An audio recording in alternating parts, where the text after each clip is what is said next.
ఏం చేస్తాడు? కోపం వస్తుంది, జుట్టు అట్టుకుంటాడు, గోన్నేసి కొడతాడు. అవసరం చేతులు ఏది ఉంటే అది పగిలిపోతుంది కదా.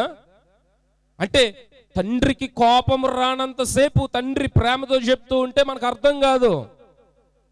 ఒక తల్లి అయినా ఒక తండ్రి అయినా ఒక సేవకుడు ప్రేమగా చెప్తూ ఉన్నాడంటే, ఘాటుగా మాట్లాడకుండా మీతో మాట్లాడుతూ ఉన్నాడనంటే మీరు అర్థం చేసుకోవాలి. ఏక కాపరి ఆ సేవకుని హృదయాన్ని, ఆ మాటలు మీరు అర్థం చేసుకోవాలి.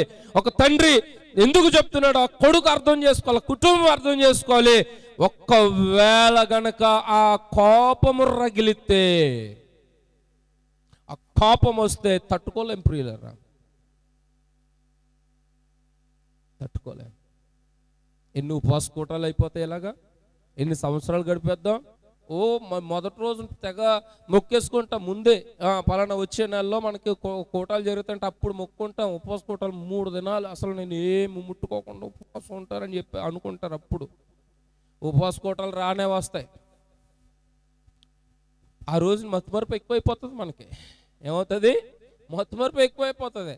సగం ఆ రోజునే మంచి టేస్టీగా వండుకుంటాం, తెలియకుండానే వండేసుకుని సగం తినేసాక మత్తుమరుపు మండ అన్ని ఎత్తి మీద బాదుకుంటాం. ఏంటి? తినేసావు ఆల్రెడీ. పోన్లే మధ్యాహ్నం నుంచి ఉందాం. ఏంటది? మధ్యాహ్నం నుంచి. పోనీ మధ్యాహ్నం కూడా నువ్వు పోనీ మనసు నిగ్రహించుకొని పోనీ ఉపవాసం ఉండి దేవునికి ప్రార్థన చేస్తావు అంటే, ఎలాగా తినేసాం కదా రేపు ఉందాంలే. ఏంటది? ఎలాగా తినేసాం కదా రేపు ఉందాం.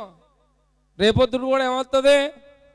అబ్బా సూపరు, మామూలుగా కాదు, ఇంకా ఆ ఎల్లుండి కూడా అదే వస్తుంది. ఈ సంవత్సరానికి అయిపోయినాయి ఉపవాస కూటాలు. దేవునికి స్తోత్రం. ఏమైపోయినాయి? ఈ సంవత్సరానికి ఉపవాస కూటాలు అయిపోయినాయి. వచ్చే సంవత్సరం చూద్దాం పాస్టర్ గారిని ఇలా అనుకున్నాను కానీ చెల్లించలేను ప్రభా, నన్ను క్షమించే ప్రభా. నీ ఎంత ప్రేమ కలిగినోడు ప్రభా, ఎంత జాలి కలిగినోడు ప్రభా, దయ కలిగినోడు ప్రభా. నువ్వు క్షమించమని అడిగితే నువ్వు క్షమించేవాడు ప్రభా. ఏంటి? ఎవరికి వాక్యం చెప్తాం? ఎవరికి వాక్యం చెప్తాం? ఈ పదాలన్నీ యేసయ్యకే చెప్పేస్తాం. దేవునికి స్తోత్రం. యేసయ్యకి వాక్యం బోధిస్తాం. మనం ఏం చెప్తాం? జాలి గల యేసయ్య. మనం ఆ మాటలు చెప్తూ కూడా మన కన్నీటిలో నీళ్లు గిరగిరగిర తిరిగి వచ్చేస్తాయి. అయ్యి బాబోయ్ యేసయ్య అనుకుంటాడు అప్పుడు. అయ్యి బాబోయ్ ఎంత కన్నీరు కార్చేస్తుందో. పాస్టర్ గారు చూస్తే అలాగ అనుకుంటారు, యేసయ్య అలా అనుకోండి. నీ హృదయం తెలియదేంటి ఆయనకి? నీ హృదయం తెలియదా? దొంగ హృదయం అని. ఇది దొంగ ముఖం అని తెలియదేటి? దొంగ హృదయమును దొంగ ముఖమును. దేవునికి స్తోత్రం. హల్లెలూయా. ఈ దొంగ ముఖాలన్నీ ఈ యొక్క ఉపవాస కూటల్లో పోవునుగాక. హల్లెలూయా. నిజమైన భక్తులోనికి దేవుడు మనల్ని నడిపించునుగాక. పిల్లలు ఒక్కసారి ఆలోచించండి. క్రియలు లేని విశ్వాసము మృతమని చెప్తూ ఉన్నాడు ఇక్కడ. ఆచరించలేకపోతూ ఉన్నాం అంటే నీకు విశ్వాసం ఉంది కానీ క్రియలు లేవు, నువ్వు ఆచరించట్లే. దేవుడు చెప్పినటువంటి మొట్టమొదటి ఆజ్ఞ మనం ఆచరించలేకపోతూ ఉన్నాం. తర్వాత నిన్ను వల్ల నీ పొరుగు వారిని ప్రేమించంటాం, మన ఇంట్లో వారినే ప్రేమించాం, ఇంకా పొరుగు వారిని ఏం ప్రేమిస్తాం? అందుకనే ప్రతి చర్చిలో ఎవరుంటారు? ప్రతి చర్చిలో ఎక్కువగా ఎవరుంటారు? స్త్రీలే ఉంటారు. దేవునికి స్తోత్రం. మీకు మీరు ఒకసారి చప్పలు కొట్టుకోండి, కొట్టండి. మీకు మీరే కొట్టండి, పురుషులు కొట్టుకోవద్దు, పురుషులు కొట్టద్దు. మీకు మీరే ఒకసారి గట్టిగా చప్పలు కొట్టుకోండి. అర్థమైంది ఎందుకు కొట్టమన్నానో? అర్థం కాలేదు కదా. మనకి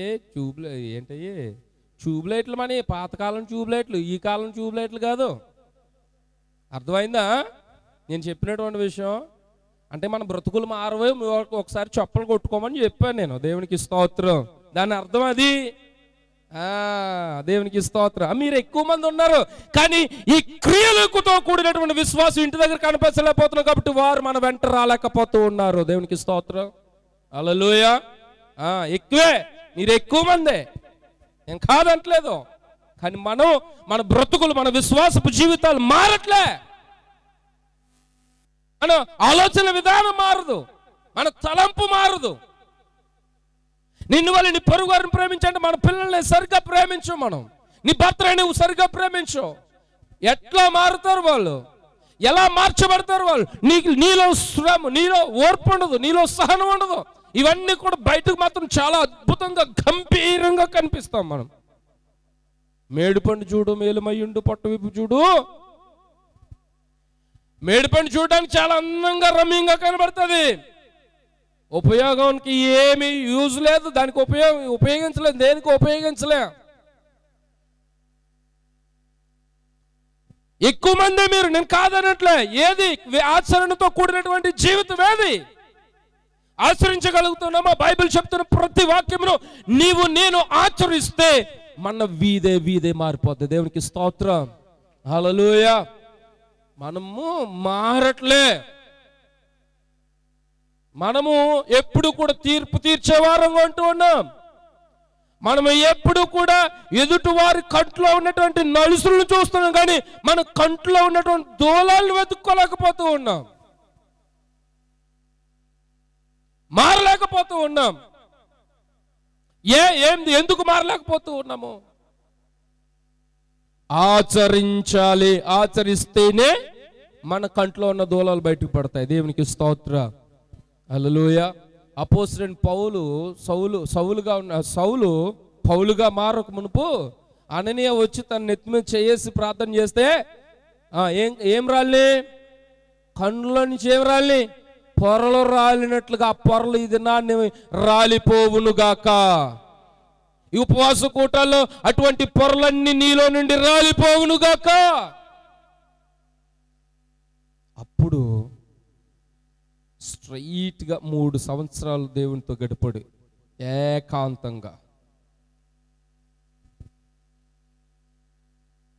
ఉంటుంది ఆయన గడిపినటువంటి జీవితం. అందుకనే అద్భుతమైన పరిచర్య చేయగలిగాడు, అద్భుతమైనటువంటి ప్రత్యక్షతలు పొందుకున్నాడు. రోమీయులకు రాసిన పత్రిక నుండి హెబ్రీయులకు రాసిన పత్రిక వరకు కూడా ఏకదాటిగా సంఘం గురించి, సంఘం ఎలా ఉండాలో, సంఘం ఎలా ఉండబోతుందో, సంఘం ఏ స్థితులు ఎలా ఉండబోతుందో ప్రత్యక్షతలను పొందుకున్నటువంటి ఏకైక అపోస్తలుడుగా అపోస్తలుడైన పౌలుని మనం చూస్తూ ఉన్నాం.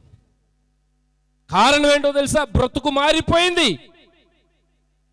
జీవితం మారిపోయింది, ఆచరించాడు. మనలో ఏది ఆచరణ? ప్రియా సహోదరి సహోదరుడా, నిన్ను వల్ల నీ పొరుగు వారిని ప్రేమించంటే మనలో ఉన్న మన కడుపును పుట్టిన పిల్లల్ని మనం ప్రేమించం సరిగ్గానే. ఇద్దరు పుడితే చాలా కష్టం, నలుగురు పుడితే ఇంకెంత కష్టమో. దేవునికి స్తోత్రం, హల్లెలూయా, హల్లెలూయా కదా. ఇద్దరితోటి ఏగిపోతూ ఉంటారు, ఏగలే, వాళ్ళని సరిగా నడిపించలేం, సరిగా వాళ్ళకి బుద్ధి సమన్యాయం చేయలేని తల్లిదండ్రులు అయిపోతున్నామండి మనం ఈ రోజుని. నిన్ను వల్ల నీ పొరుగు వారిని ప్రేమించంటే నువ్వు ఎలా ప్రేమించుకుంటావో అలాగుననే ఎవరిని ప్రేమించాలి? ఈయన ప్రేమించాలి. దేవునికి స్తోత్రం, హల్లెలూయా. ఏది సమన్యాయం? ఏది మన ఇంట్లోనే న్యాయం చేయలేకపోతున్నాం మనం. ఏది న్యాయం? ఏది క్రియది ఉందా? క్రియ మీరిద్దరితో సతమతం అవుతాను, మరి నేను నలుగురితో సతమతం అవుతాను. అందుకనే నవ్వుకున్నారు ఇలా. దేవునికి స్తోత్రం, హల్లెలూయా. నాకు 4 పిల్లలు, 2 ఆడపిల్లలు, 2 మగవాళ్ళు, 4 పిల్లలు. మీరిద్దరితోటే వాళ్ళు ఎదిగొచ్చేసి కాలేజీలకు వెళ్తున్నా కొట్టేసుకుంటుంటే, మరి ఇంకా ఇప్పుడే స్టార్ట్ అయింది మాది చిన్న హాస్టల్, ఇప్పుడే స్టార్ట్ అయింది. మరి పెద్ద ఎదిగాక ఎలా ఉంటుంది అంటారు నాకు? మీ వయసుకు మా పిల్లలు వచ్చారనుకోండి, ఆ వయసుని బట్టి ఎలా ఉంటుంది చెప్పండి. అందుకనే చిన్ననాటి నుండి కూడా దేవునికి భయపడి వాక్యానుసారంగా ముందుకు వెళ్ళడానికి మా కుటుంబం నిర్ణయించుకున్నాం. దేవునికి స్తోత్రం. ఎప్పుడైతే మేము అలా చేస్తూ ఉన్నామో దేవుడు తన కృపను అత్యధికంగా మన పట్ల కుమ్మరిస్తాడు. నువ్వు ఏదైతే విత్తుతావో ఆ పంటనే నీవు కోస్తావు. దేవునికి స్తోత్రం. నీ క్రియలతో, నీ విశ్వాసంతో పాటు క్రియలను కూడా విత్తితే నీవు అదే ప్రతిఫలం నువ్వు అనుభవించగలుగుతావు. దేవునికి స్తోత్రం, హల్లెలూయా. మనమేమో విశ్వాసం ఉంచుతాం, విత్తనం వేస్తాం, కానీ దానికి ఏమయ్యమో నీళ్లు పోయమో. నీళ్లు పోసామనుకో దానికి 20 ఏళ్ళుగా అది దాని చుట్టూ కంచెలు కట్టాలిగా, దాన్ని బాగా ఎదగనివ్వాలిగా. వేసిన కానీ చదవ బుట్ట తెచ్చుకుంటాం మనం కూడా. కొబ్బరికాయలు వచ్చేతాయి, లేకపోతే జాంకాయలు వచ్చేతాయి అని చెప్పేసి నాకు ఆ కాయలు తప్పించి మనకి ఇంకేం తెలియదు. దేవునికి స్తోత్రం, హల్లెలూయా.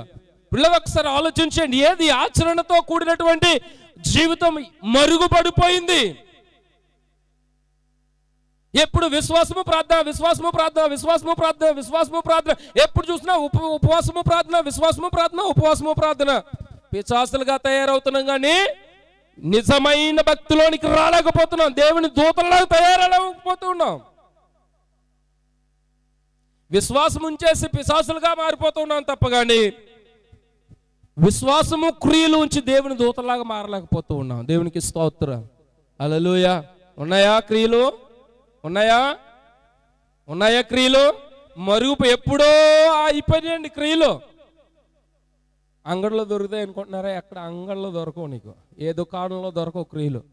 మన నుండి ప్రారంభం అవ్వాలి, మన నుండి ప్రారంభం అవ్వాలి. నా సమయం దగ్గర పడుతుంది ప్రియులారా. ఒకసారి ఆలోచన చేయండి. ఆచరణతో కూడినటువంటి జీవితం మనం కలిగి ఉన్నప్పుడు మన జీవితమే కాదు, మన కుటుంబం ఆశీర్వదించబడుతుంది. ఎప్పుడైతే నీ కుటుంబం ఆశీర్వదించబడుతుందో నీ సంఘం ఆశీర్వదించబడుతుంది. నీ సంఘం ఎప్పుడైతే ఆశీర్వదించబడుతుందో నీ ఉన్న చోట ఆ గ్రామం అంతా కూడా ఆశీర్వదించబడుతుంది. దేవునికి స్తోత్రం, హల్లెలూయా. అందుకనే ఉపవాస కూడుకులు, అందుకనే దిద్దుకోవటం, అందుకనే సరి చేసుకోవటం, అందుకనే దేవునితో కోల్పోయిన ప్రతిదాన్ని మరలా పొందుకుని విశ్వాసంలో బలపరచబడ్డానికే ఈ ఉపవాస కూడుకులు. నాకు విశ్వాసం ఉంది కానీ క్రియలు లేకపోతే నీవు మృతుడవే, యు ఆర్ డెడ్.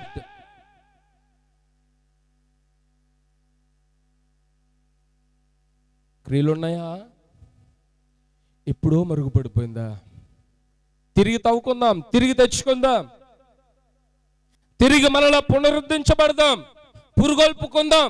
క్రియలతో కూడిన విశ్వాసమును ఇక మీదట ఈ ఉపవాస కూటాల మీద ఈ రోజు నుంచి మనం మొదలు పెడదాం. మన క్రియల్ని మొదలు పెడితే ఈ ఉపవాస కూటాలు ఒక అద్భుతమైన దీవెనకరముగా మార్చబడతాయి. దేవునికి స్తోత్రం, హల్లెలూయా.